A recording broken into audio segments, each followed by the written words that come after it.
Everybody, going live for Tuesday Talks. Today we have an amazing soul called Matt, and he should be joining us shortly. He is a mental health advocate, empowering you to transform your mind. So I've done a short introduction for you already, but in a Tuesday Talk style, I'm gonna pass the mic to you to introduce yourself by who you are, what you do, and the big question is, why do you do it? Okay. My name is Matt Hargett. And yeah, like you see on my headlines, I'm a mental health advocate.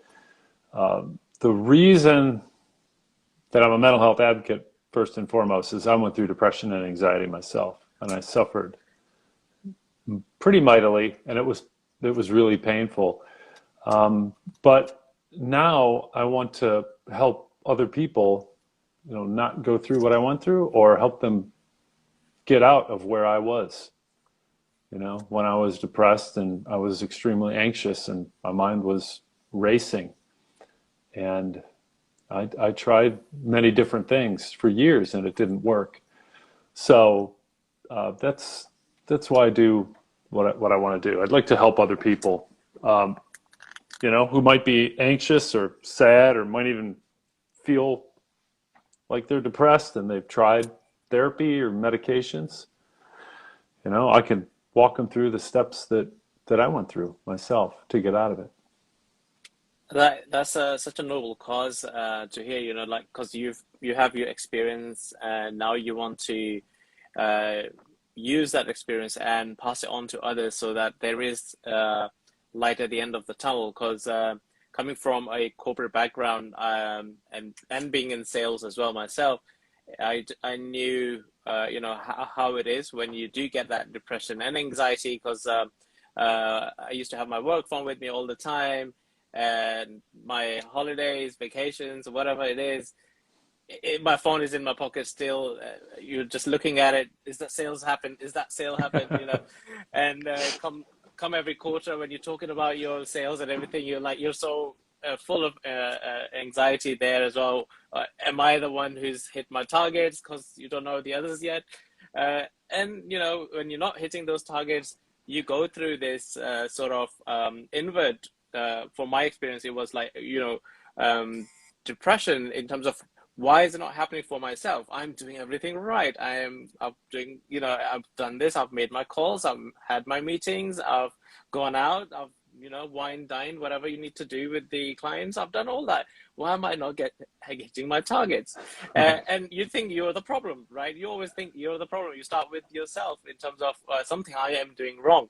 Uh, and that's one thing I wanted to ask you is because when it comes to depression, when things going wrong, us people always look inwards when things are going wrong. Oh, I am doing something wrong. That's why it's not happening, right? I don't know if that is the correct experience for you or not, but in my experience, that's what I thought. And when things are going great, you're not looking at your ability that it's you who's made that happen, and that's why it's so great, and you've achieved what you were achieving. But you are looking at other circumstances outside of your ability that you might have, the people around you that, oh yeah, he's made that sale great.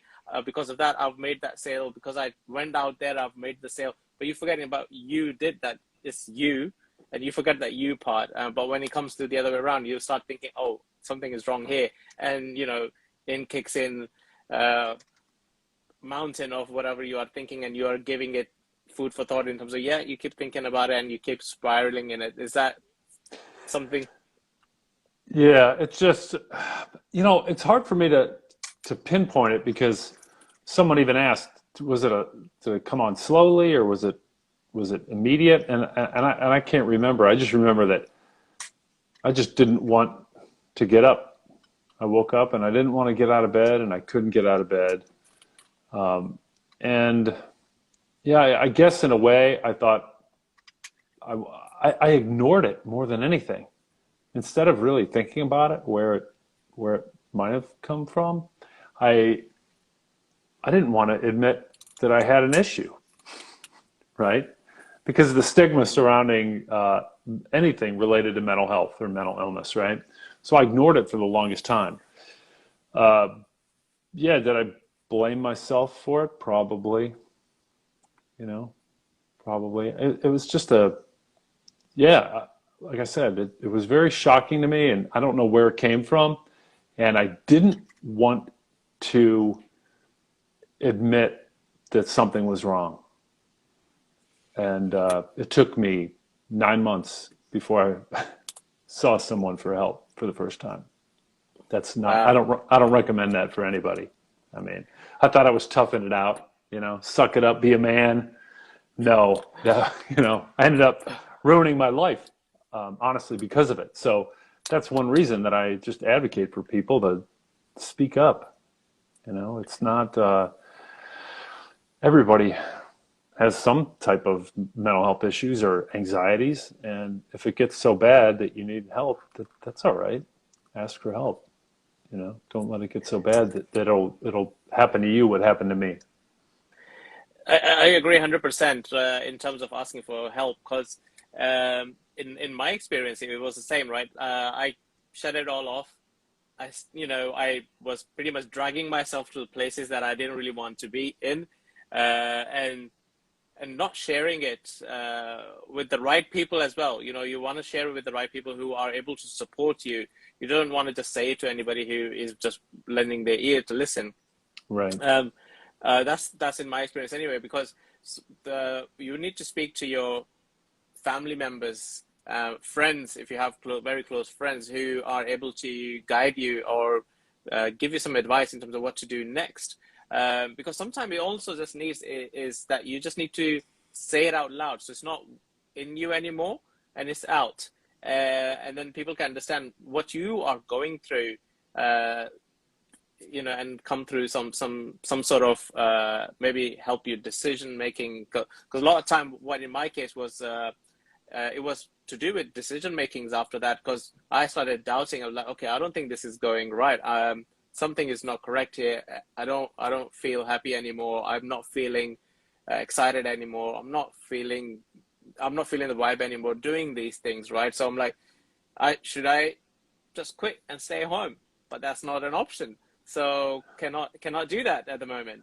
Right. What do you do next? Well, you need to then speak to people who get affected by your decision making, right? Because you will have a circle of people who are affected by your whatever you decide. Are they going to be affected Mm-hmm. by it? In my case, then I had to sit down and think, right? Okay, who is going to affect by if I stop working, right? Am I able to handle it? Fine, I might just live by it. But who are the people who are going to get affected? So there was that I had to put in. And there are other people also who are getting affected by my behavior, because even though I was okay putting up a front in front of people, right, doing everything okay, not showing that I am anxious or I'm depressed, not showing it, but there was agitation that I noticed, that I would just snap at little things, which somebody would be just saying something and I will just snap out, like, and they will say, "You okay? You all right?" And I'll be like, yeah, I'm fine, and shrug it off and just continue. And I think that is something we are taught as little boys. When you're boys, just toughen up and then continue doing it. And I think that's where, for guys especially, goes wrong, because it's a little bit different on the other side, where the girls and the women, they are able to talk to each other more about things. They're a bit more open, whereas Mm-hmm. guys tend to struggle with sharing. I don't really want to say emotions, but sharing anything when it comes to the other side, unless it is something to boast about. Is that Right. do you think that am I correct in saying that? What are your thoughts on that? Yeah, that's that's how I grew up, and that's how I felt, right? And that's what got me in trouble. So, talking to other men, you're either, joking around and having fun, or you're competing in some way, playing some kind of sport, or you're talking about, what you did or what you do, right? And how Yeah. well you're doing it, and pat each other on the back. But nobody, very few people that I know of, men, um, especially in my past, probably zero, would sit around and talk about emotions, you know. I mean, I was told not to cry, you know. So, I mean, yeah, basically I bottled everything up. And then just like you said, anything that now I realize, anything that I felt that was uncomfortable, whether it was shame or fear, I covered it up with anger. So then there would be this outburst, like you mentioned, would come out, I think, because I didn't want to feel that way. So if I wasn't feeling happy, then I was feeling angry, because at least angry, it gave me some kind of energy, right? And like I'm Hmm. fighting against something and I'm not feeling bad, or I'm not feeling shame, or I'm not feeling fear, you know? So yeah, I think I was digital. I was either happy or I was angry. And that's not a good way to be, you know, and that's what happens to a lot of us who are brought up that way. And, you know, we're taught to not cry and suck it up. So you kind of grit it out and just cover it up with some kind of anger. And it makes you feel at least not sad, and gives you some of that energy. It gives you some energy, even though it's negative energy, you know? No, no, I agree 100% with that, what you just mentioned there. It's so in regards to when you realized, that these, I'll say, I don't know, the steps that you were going through, and you had to take, did you go through the conventional way of dealing with it first and then moved on to what you do now? Yeah, I went through the conventional way of dealing with it. I went to individual therapy, couples therapy, group therapy, which was DBT, dialectical behavioral training. And then at the same time, I was also taking antidepressant and anti-anxiety medications. For years, I did that for years. And, but honestly, I didn't really have a breakthrough until I tried something very unconventional, and that I was really skeptical about trying, but I felt like I had nothing to lose. And I started to meditate and journal. And once I started doing that first thing every day before I did anything else, and throughout the day if I needed to, one morning I woke up and my mind was completely changed. Like the anxiety was gone. So my racing mind and all the tension in my head, my body was gone. I mean, I was completely at peace. It was very, it was very shocking.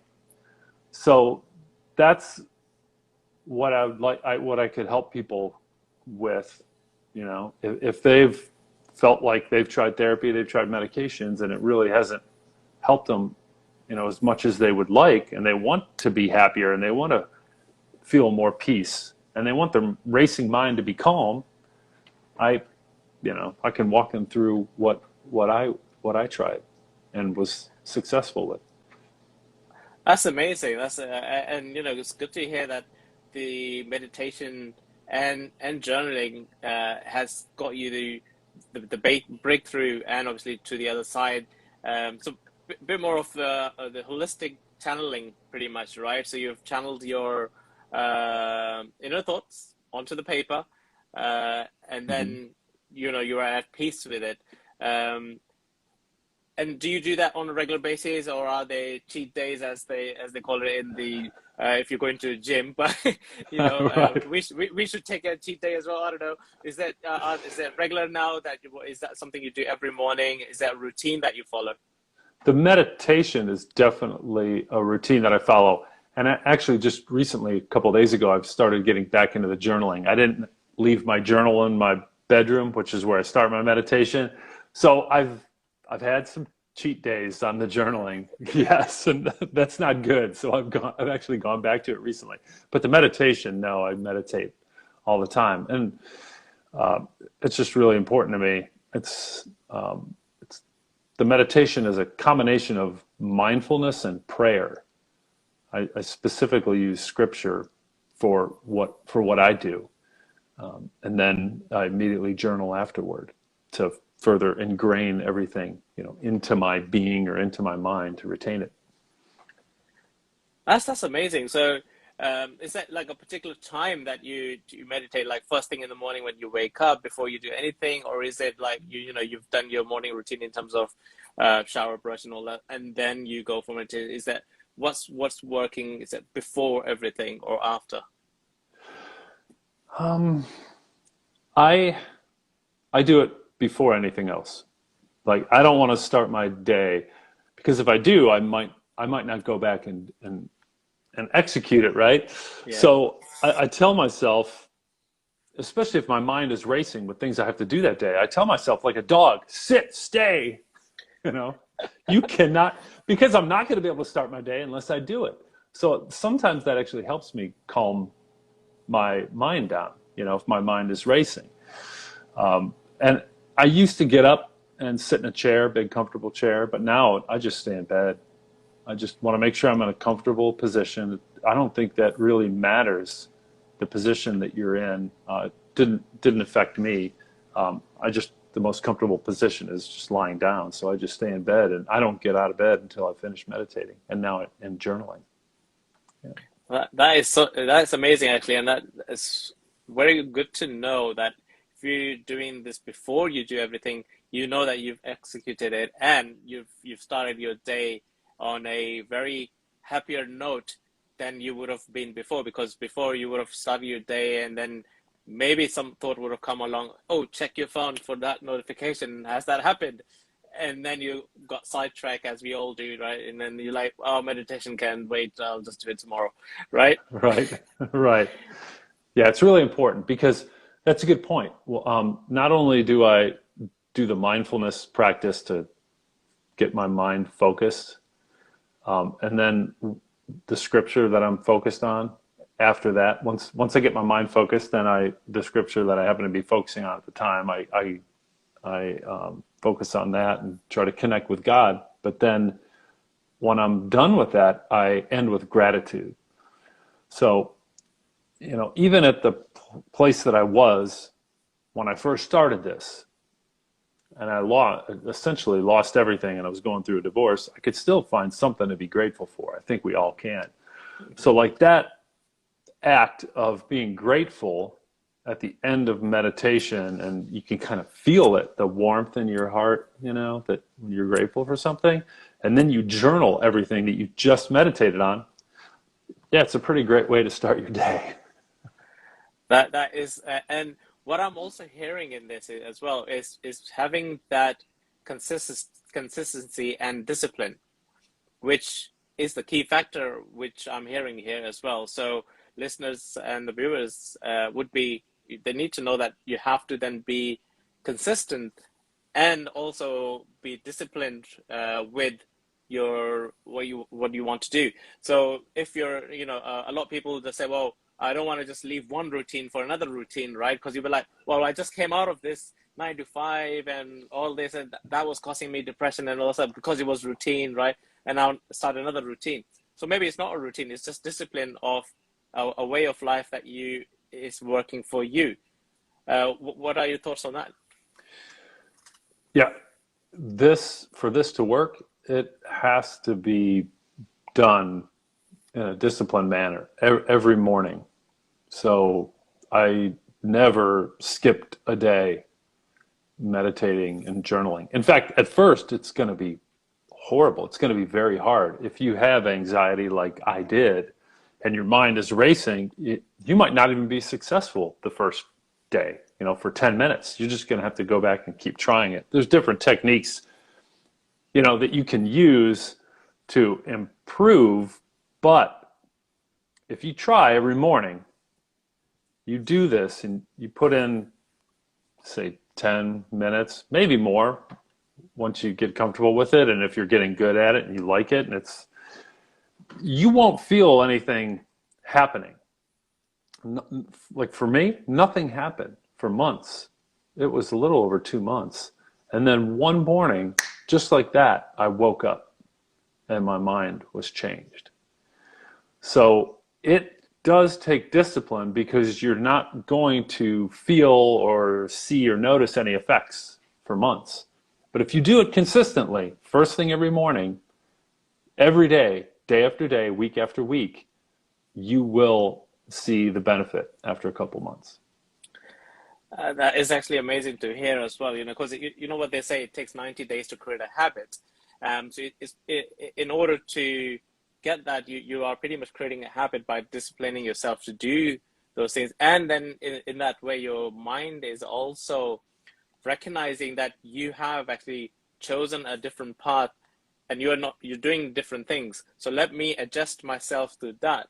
And again, we are talking about a mindset that you've been used to for the time that you were born, all the time, all the way to now. So I don't know, let's say 30, 40 years that you've been using that mindset.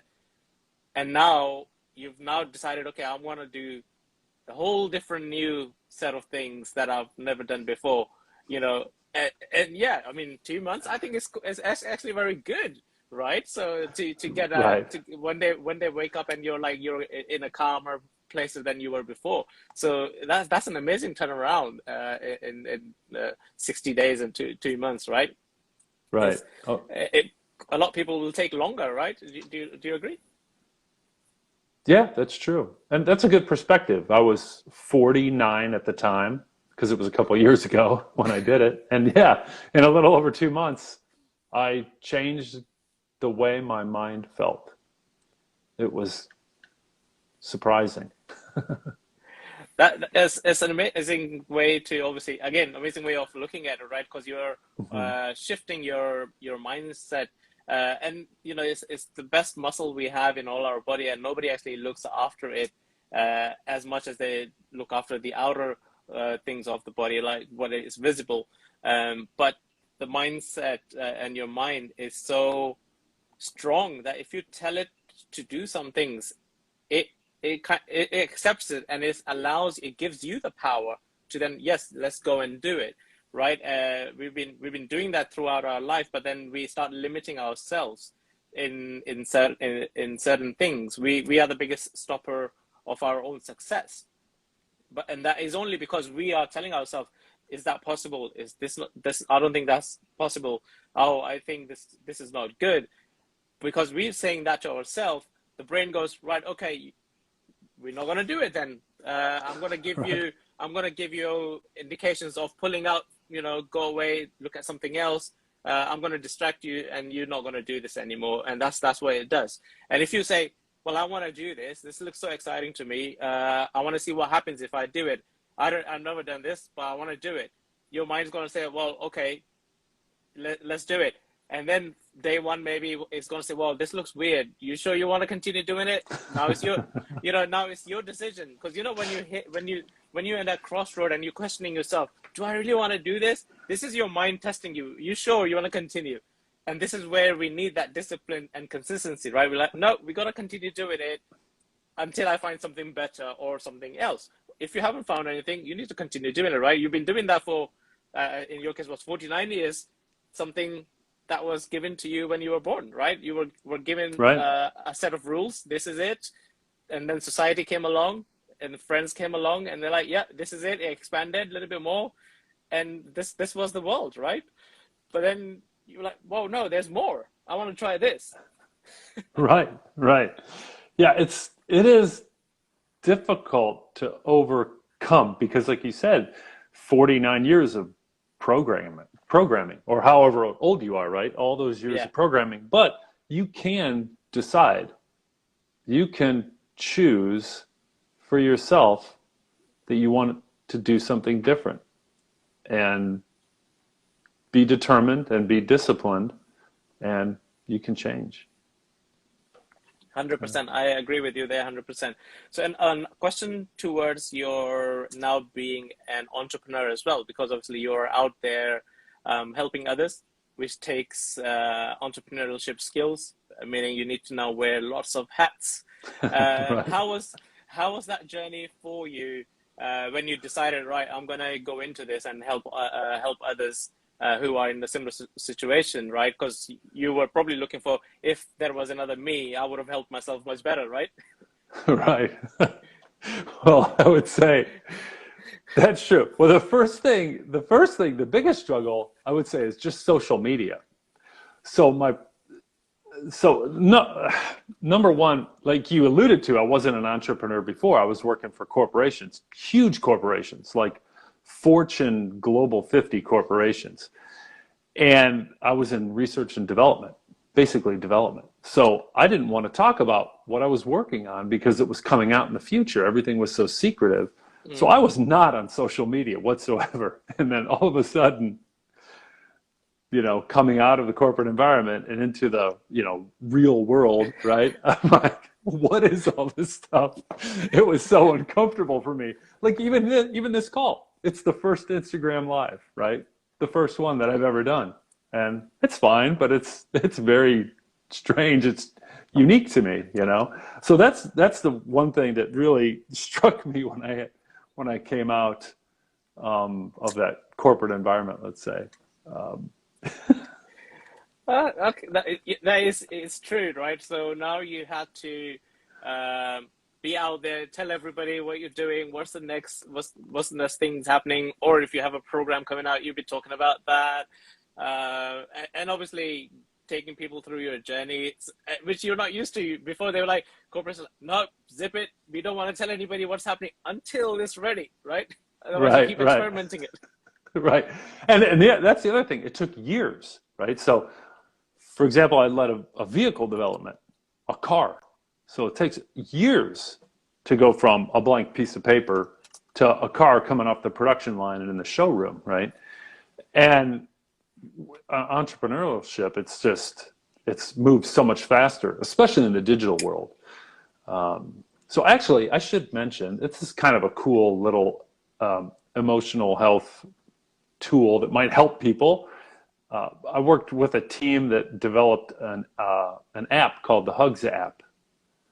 Okay. So if people want to check that out, it's free, but you can send hugs to people, um, even if you're not with them because you're physically distanced. Whether it's COVID or whether you're in another city or state and you want to send them some affection, you can send them a hug, and when they receive it and put it up to their heart, like in a hugging motion, their phone will vibrate like a heartbeat. Oh, wow. Yeah, so it's pretty cool. So anyway, it's a big difference to go from making a car that takes years, to an app that can be executed in, a month or Yeah. so, right? It's just different. Well. So how has that journey been for you since you've obviously launched yourself in the entrepreneurial journey? Uh, and obviously you're tackling social media. And so did you get yourself a mentor or coach? You read more books about these things. What steps did you take? I had I've had numerous coaches and I've joined different communities or groups that help with, you know, entrepreneurs or people being self-employed, and that's been helpful. But it's still a struggle for me because I would tend to default back to the corporate way of doing things, and everything's got to be so safe. And that was a struggle for me, truly. But I joined many communities or groups, and I still do, that help me put myself out there as an entrepreneur as opposed to a corporate person. Yeah. That's actually a good thing that you shared, that you've joined, the communities, and you had numerous coaches and that guide you through, right? Because a lot of time, these entrepreneurs that have just started their journey do shy away from coaches or communities because because we're used to that corporate world, right? You need to keep everything a secret what you want to launch. You don't want to tell other people because your idea might get stolen. It might get, you will lose all the rights that you have for it, and all those things are there. But if you're now launching yourself into the new market, you need to then reach out to people who are already doing those things. Well, what Right. I what I've seen is that we tend to lose sight of when we in the corporate world, a lot of things are happening behind the screens that we don't see, and that's why we have to keep maybe a secret, let's say whatever is being worked upon and launched. But because behind the scenes, maybe the top level execs are already communicating with each other what we need to be doing when we become entrepreneurs that communicate with other similar entrepreneurs, which the top execs in the corporate world are already doing it, but we just don't see it. We are just told to keep it shut.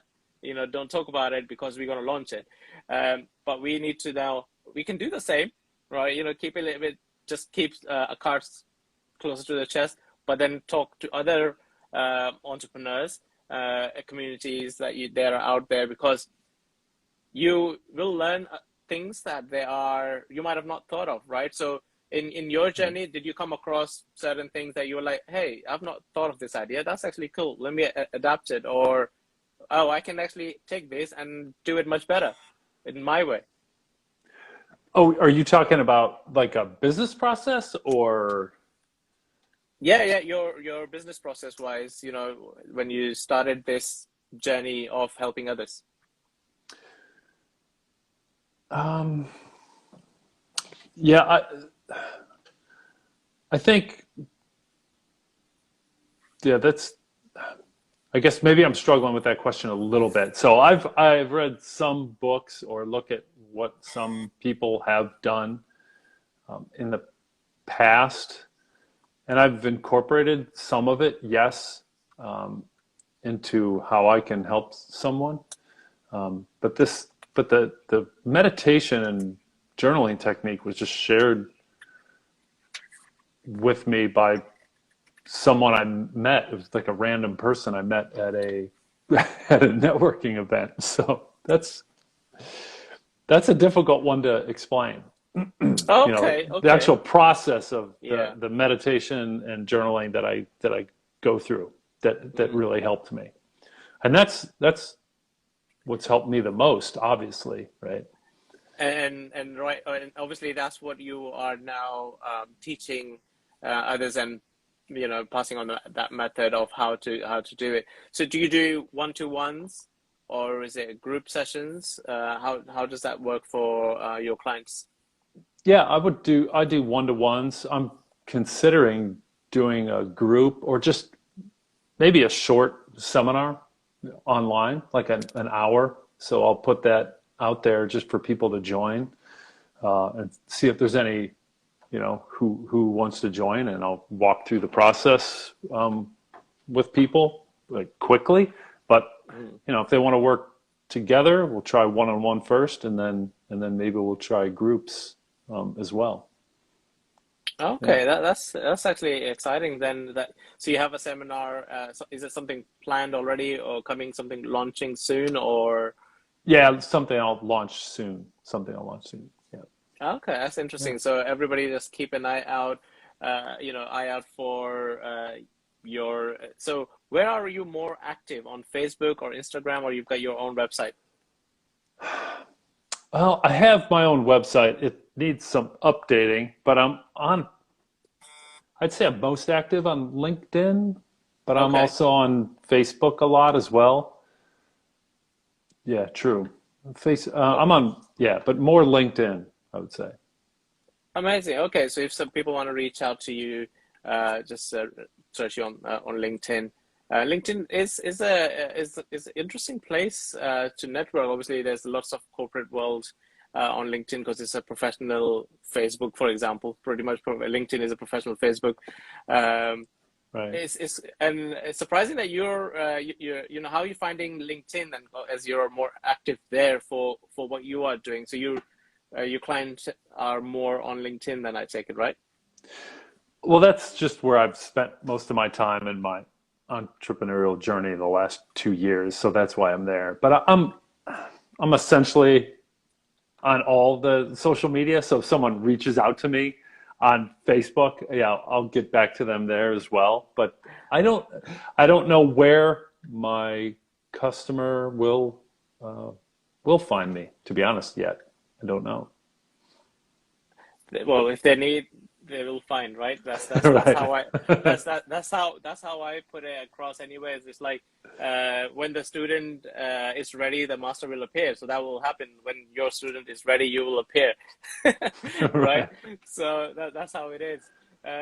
But I mean, so far, what we've shared is such an amazing golden nuggets that you've also shared, and you've shared your routine. So thank you very much for sharing that. It will definitely help a lot of people who are challenged with meditation side of things. I know meditation is very personal for quite a lot of people, right? Because Hmm. some people are not able to sit still, uh, even though your mind's not racing, you're not able to sit still. So you mentioned, lying down on the bed was better. So try that. You don't have to be sitting. You don't have to be sitting and having your palms open every time, right? So you can try everything. Is the key is to get your mind to slow down and be with you that time, right? Because our mind is like a computer, so it's just processing, it's processing, it's processing. When we're going to sleep, it's still processing. That's why you're dreaming, right? It's still Right. processing. It's continuously working. So and now you're woken up and it's still working. So it's like, right. So you need to just tell your mind, okay, now I am not doing anything. So stop, right? Restart. I'm gonna shut you down for a few seconds, and that's when the mind is kind of like, you sure what's happening here? That what's this? I've never had that Right. before. It's Right. a bit like your computer when you're trying to tell it to something and it pops up a question, say, are you sure? I'm like, well, I know, that's why I asked to do, right? Yes, I'm Right. sure. Yeah, do it. That's why the And first, yeah, the first day I did that, as I mentioned, it was 10 minutes and my mind was racing and I couldn't turn it off. And I was like, oh my gosh, this is not going to work for me. But I kept trying and I kept trying. And yeah, you'll get there. You're right. Your mind is not used to being shut off. yeah, It's and true. and we pretty much have to retrain it for sake, right? For speaking terms and sake. So you're retraining it in terms of what now this new method is and what you're trying to do here, because it's just so used to being on the go, on the go, on the go, on the go, and it's like, oh, you actually want me to stop now and do nothing. Yeah, you Right. can do that. You're allowed to do that. That's fine. You can have a little break. It's a bit like resetting your computer or laptop, right? So pressing a restart button so it turns off itself for a few seconds and then powers back on, right?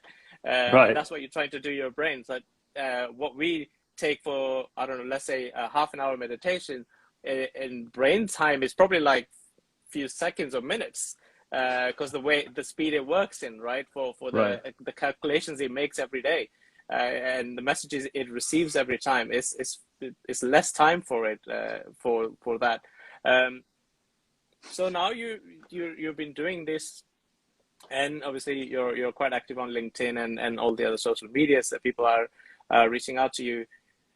Is that something launching nearby that people should look out for, or if they need to reach out to you, uh, they can just message you directly? Yeah, they can message me directly on social media, and I believe everywhere I'm Matt Hargett. That's Matt with one T. So, I noticed that. Yeah, apologies on that. Yeah, I was oh, like, that's all right. Yeah, Matt with one T and Hargett with two T's, Hargett. Or they can email me at, I'll just give my Gmail, Matthew Hargett at gmail.com. Matthew with one T as well. Yeah. amazing, So, yeah. amazing.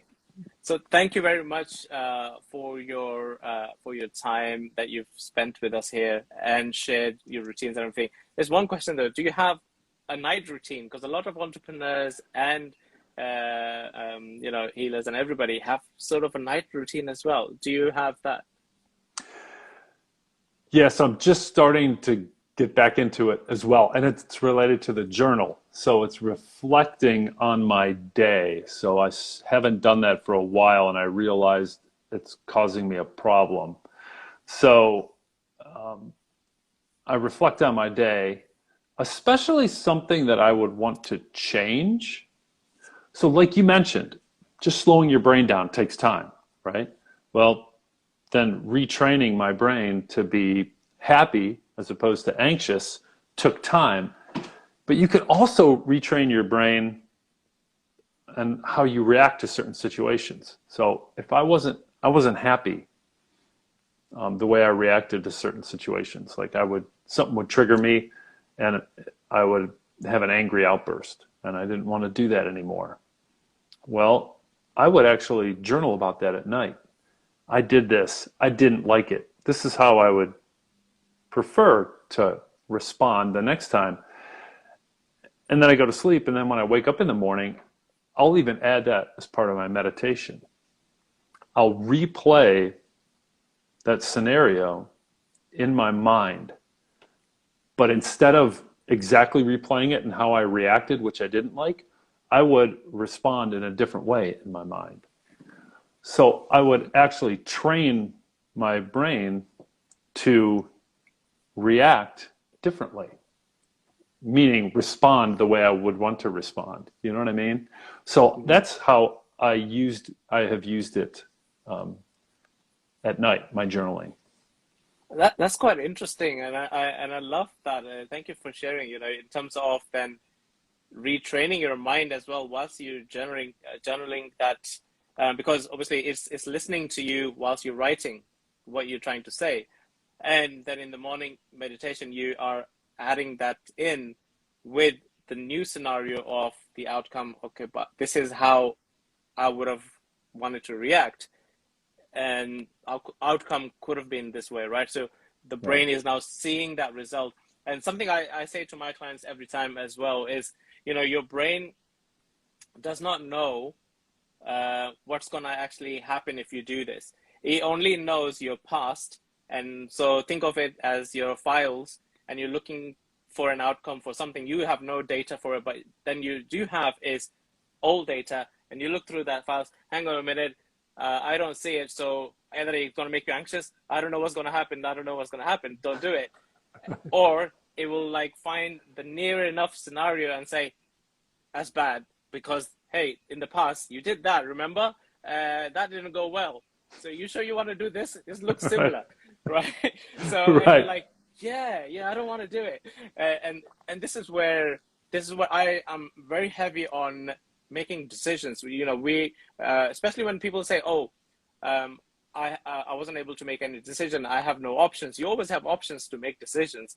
It's that you need to be comfortable with what decisions you're making, and then be happy with the outcome that comes out from it, because it's the decisions you're making now might not show what's happening tomorrow, but it might show something in 10 years time. So yourself now, who is 2 years in this wonderful state of mind now, might flourish in 5-10 years with the wonderful excellent life that you'll be leading, right? Because you're just very early stage of this life. What do you think? Yeah, I agree. It is very early So because it's so different from my previous life. So, yeah, I'm looking forward to see what happens. wonderful. I am sure. I'm sure it will be an amazing life, and I'm sure we are following each other now. We'll see the stories coming out. Following there, and who knows? In few more months' time, you might come again here on Instagram Live, or my platform might be different. I don't know. Because Facebook has changed into metaverse now. We might have virtual worlds that we will all meet in. So who knows? Who Right. knows? Because when Facebook changed that metaverse, I was thinking of the movie Player One. I don't know if you've seen that movie yet. That just No, oh, no. I'll recommend it to watch it if you like futuristic movies. It's quite interesting, and I see Facebook creating that world already, leading everybody to that existence of how Player One world kind of existed. Oh, It's quite okay. interesting. Yeah. So if you get a chance to have a search and watch that. But I would like to say thank you very much for coming in. We're going to be wrapping this up now. Is there anything you would like to add to wrap us up and sign out? Uh, yeah, I would just like to remind everyone that you hear about the body, mind, soul, or body, mind, spirit connection. Just remember that there's a mind spirit connection as well. A lot of, we hear a lot about the mind body connection, right? Which is true. What we eat, and if we exercise, we feel better. But there's a spiritual component to that as well, to your overall wellness. So I'd like people to remember that. Amazing. That's great. Thank you very much for doing this. And this episode will be now posted onto IG Live. It will stay there until IG goes down. It will be there, and then it will move on to Spotify and all the other podcast platforms in due time. So it just goes in order the order is. So people can still enjoy and listen to this episode because there's lots of nuggets being shared here. And people who are watching this, thank you for watching this live with us. And if you are rewatching this on IGTV, thank you for watching it as well, or listening to the podcast. Thank you. If you found this episode inspiring and it gave you some light bulb moments, I urge you to now also share this with somebody else, because it's our duty to share anything inspirational with others, because we don't know who's woken up or going to bed thinking of a better tomorrow or better today. So, and if this has created a sparking moment in you, it might just do it for them as well. So why not just do that? So tag that person, share the episode, whatever you can do to just spread the word of happiness everywhere. Thank you very much, Matt, for your time. And thank you very much, everybody, as well. Thank you for having me on. I really appreciate it, Sean. Thank you. Thank you very much. Take care. All right. Bye.